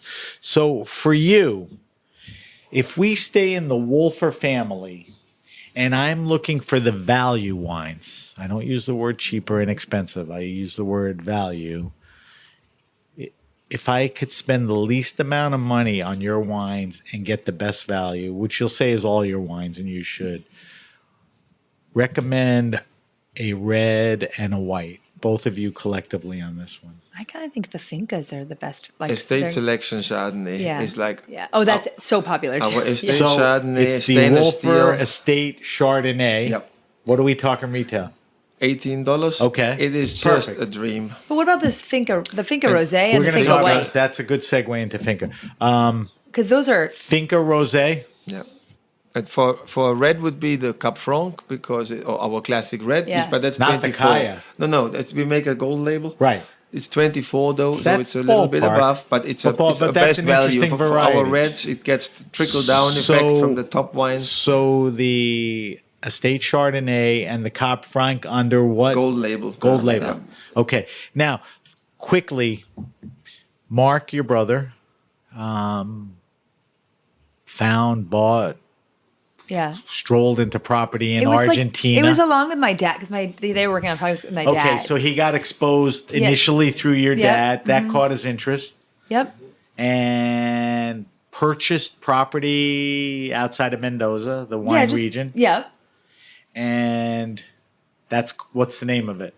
Well, it's we work with Dominio de Plata, so Susana Balboa, to make these wines. Who's a great. His land is in amazing. Alto Yeah. Agrello, and His- it's yeah. the most westerly vineyard of that Alto Agrello. Like, you have at the bottom, you have Catena. And the Yeah. old So classic my ones. oldest son worked for Catena Oh, for wow. a year. What an experience. He went down A to be year. a cellar rat. She said to him, "You're not leaving. You're helping me launch my social media, all of that." that's So he awesome. stayed for What a an year. experience. They're and huge. Laura's now a family friend. That's and really all cool. that. And he got the greatest experience. I'm down sure. there. He thought he was in and out. He's like, I'm Never staying. happened. Do in we the need wine to business. hire your son? What's he doing He's now? too old. He lives in LA. He works for Snapchat. Oh, yeah. I was going to say And we he's kind getting of married need in him. September, so he's busy. Oh, he's busy, okay. So Finca, you have property in Argentina. You are making what kind of wines there? We're making a white, a Like Torrontes or Yeah. what? No. It's a blend. I don't know. It's a blend? Yeah. Of Well, what grapes? It started off that we wanted to bring our elegant rosé to Argentina. At the time, there was all heavy rosés from Argentina, and we felt Why were they Malbec It's based? all or- bleeding. They're all Malbec based, Yeah. but Yeah. they usually they can made from bleeding to make their Malbecs better. So they're flabby, fat rosés, and we deliberately pick our fruit, and that was the start. And because we always use 8, 7, 9 different grape varieties, and they make such beautiful Sauvignon Blanc and Torrontes, obviously, but Chenin Blanc, Pinot Gris, which you never see here because the distributors don't even want to buy these wines because everybody wants Malbec and maybe Torrontes, Wow, Shannon from I'm Argentina. fabulous, and it makes a great rosé. And then finally, the Yeah. red. Yeah, Joey's the Finca favorite. Red, my favorite. And then the rosé, the Finca Rosé, which was to have an opening price point rosé too. For So us. you said earlier, if you come to Wolfer and you go into the store, you can't sell the Finca. No. So where and how is it available? I mean, it's like everywhere. Okay. Yeah, they sell it everywhere. And yeah. it's what's on the label for people to look at? It's a really cool shaped bottle. It's a no, different but, shape no, bottle. I know that. Yeah. But what, if they want it to says Google it says Finca Rosé and Finca so it's Red. Finca yeah. is the which is Finca like Wölfer. Finca okay. Wolfer. Yeah. Finca Wolfer. Okay. All right. All right. So we answered the best wine around $15. 2 of your wines I asked for. All right. We're wrapping up. The last segment of the show is the weekly wine sip, where normally we sit with a winemaker and taste one wine. I think we're on our 5th wine, which is always a lot of fun. So on purpose, we save for last to spend the most time to evaluate is the Wolfer Summer in a Bottle, the beautiful flowered bottle. Roman, we talked about this a little, but tell me a little more about it. This is a blend. Oh, I have a fresh glass. Yeah, we're not letting you use that. It is 49% Grenache, which is one of the most I love that. varieties in Provence. It is- What's the bottle vintage on this? 21 or 20? The vintage is 2021. It is 23% Chinsault. Ooh. So Grenache, Insult. 23.5% This is Chinsault. hardcore. Yes. serious. It has 18% Syrah, which gives a bit more for the body. And then it has 9.5% Vermentino or Roll, which is the white. It's a fun aromatic. Vermentino grows well. in Vermentino Provence. grows very well. So just to, we've been talking about Summer in a Bottle that's made at Wolfer Estate. This is the Summer in the Bottle Côte de Provence. This is the new project. This is the first vintage. All right. So I'm excited. I'm like nervous. let's do an Get into it. evaluation. Drum roll. So Yeah. Dun, dun, dun, drum dun, dun. roll. So we're gonna do the I got a whole list. We're gonna do the Grape Nation evaluation. So color, it's kind of the classic rosé, palish, copper pink. Yeah. Beautiful color, clarity, really nice, right? Very important to us. It's not red, it's not dark, it's not funky. It's actually a beautiful color. All right, now Roman, I'm gonna defer to you because I suck at this. Give me the nose descriptors. Well, there's this lovely fine peach, very delicate aromas coming out, little floral notes, little hay, straw type of sort of dried herbs aromas, but just very elegant and soft. And it has these little almost a creamy aroma coming as well, a little creaminess coming with it. I mean, not cheese basically, but just this lovely, definitely not cheesy, Yeah, but but just cream. a fine, creamy character. So I'm not getting an overwhelming nose. I'm picking up some of that. I think maybe it's a little too chilly for me. I think if it sat, that's okay. Yeah. But everything you said, I agree with. It's a beautiful nose. I think if I was here longer, it would open up even more, and I would catch all of that. The mouthfeel. This for a rosé is like a medium plus. It's a full mouthfeel. It's not thin. It's not unctuous. It's mouth-filling, Mineral driven. mineral-driven, and when you take the mouthfeel and carry it over to the palate, give me palate descriptors. Do they reflect any of the nose? I mean, does what you described on the nose carry through here? Well, in here, in the mouthfeel, it goes more into the sea line and into this mineral and into little acidity. It's quite a sort of, it keeps, it's always The has salinity is Yeah, the a salinity is richness real. that keeps cleansing your mouth. It's saline, chalky. mouth-watering, richness. chalky feeling, but all in balance, and that's what's so nice. And it has this cleansing feeling. You almost want to have either a bite of food or another sip of wine because it's not overwhelming. I call it poking. If something is, it's not poking you, which goes on your nerves. It's just sort of. It's a wine pure. you can keep drinking too. It's not a like sort of I have one glass. This is and- good with a Vongole. See, back See to what the I'm Vongole. saying? And I think there's like a kind of effervescence to it, and it's not like bubbly at all in your Well, mouth. that's but the there's acidity, yeah. but In a nice way, though. I didn't pick up on that, but it's kind of there in the background, which Yeah. makes it food friendly. I go back to why we chose this to make this wine with Chevron Villet is because we didn't move it. A lot of wines get moved for blending, moved for bottling. Every time you move your wine, you lose your fermentation characters. So you can adjust at bottling with CO2. You can sparge the wine before the bottling. So it gets CO2, but that's just CO2. It's not your fermentation character. And that's I think the difference to this wine, why it is so balanced and so elegant, because it retained those original fermentation characters. It's terrific. I mean, it's really It's a winner. provincial Also, by the rosé. way, it goes over 3 optical sorters. Every grape goes over an you know what he's optical talking sorter about? machine, I'm learning. which is where I saw the if there's machines. The one machines are little- insane. Machines are, I mean, They're insane. Oh, you mean in France? Yeah. in France, you have no people's idea. maybe screaming eagle, like $1,000 wine goes over optical sorting machines. You know, if there's one little rotten berry or a stem, it gets So shot out. this has Yeah. the optical screening and He all has that. everything, Optical cutting sorters. edge of It's- every technology there is. it's You're lucky world that class. that's the guy you're with. I mean, Yeah. he's Well, really we- his attention to detail and his commitment. It's such a juxtaposition to who he is too, because he's like a real classic, like He's a and- rugby player. Yeah, he doesn't he's come like, to. he doesn't look like what you, but he is a perfectionist. He like, doesn't want to go to his- Saint Tropez. He hates Saint In, Tropez. He Europe, stays there. in Europe, you'll get a lot of that. I love it. All right, so couple things in wrapping up on the wine. I'm going to go to you first, and then you think about it. Classic pairing for this. For this, Well, we know what mine is. lobster is Yeah. a classic Lobster. one. I think oysters, You know what obviously. goes well with lobster? Everything. Everything. I was gonna Yeah. say- So any this is- shellfish. This would be a home run to have a nice lobster and Yeah. this, a glass, and all that. It's shellfish. Shellfish. It's just fun. You know what? I can't say Vongole again because we've talked about it too many times. No, but you I can would say say my, vongole is one of them. okay, but grilled shrimp. Like this with a great grilled It's shrimp got with a that little bit body of for the cilantro. char Exactly. and the herbs and all of I'm that. actually quite a good cook. All right, I'm gonna tell you that, Last, so. you are? Yeah. She burns a good chicken, I heard. Ah, So Burns a good chicken. just tell me, because I like both. I love Yes. both. And I want to drink both. So to my listeners, tell me the difference.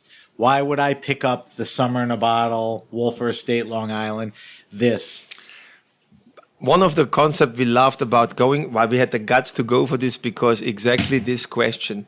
Every time when I hear this question, it's a dream come true. We're basically debating, thought should it I irks buy the shit out I of know. you. He was excited. No, should I buy the Wolf? Should I buy the Long Island version or the Provence Well, one? no, What a great! you want to buy both at different times. But Yeah. why this I know. time and this? I find, Long Island, obviously, the pride of New York. Yeah. We're very proud that we are a New York winery, that we have made it in New York. If you can make it there, you can make it anywhere. Yeah, the way So we are really living this thing.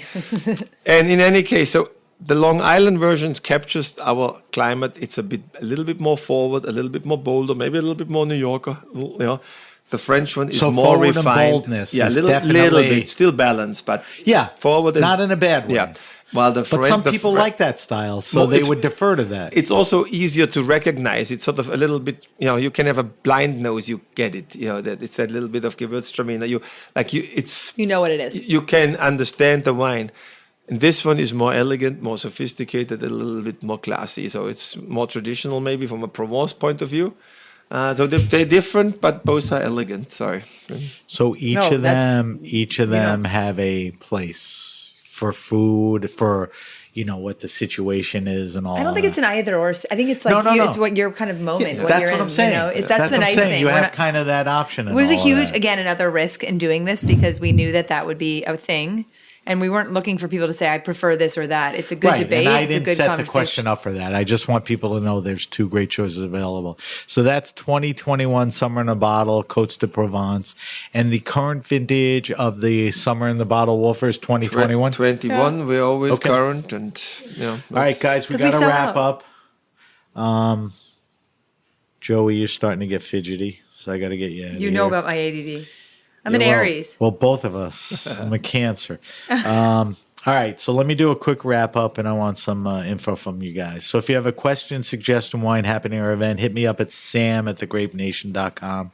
That's sam@thegrapenation.com. Subscribe to the Grape Nation podcast on Apple Podcasts, Stitcher, Spotify, or wherever you get your pods.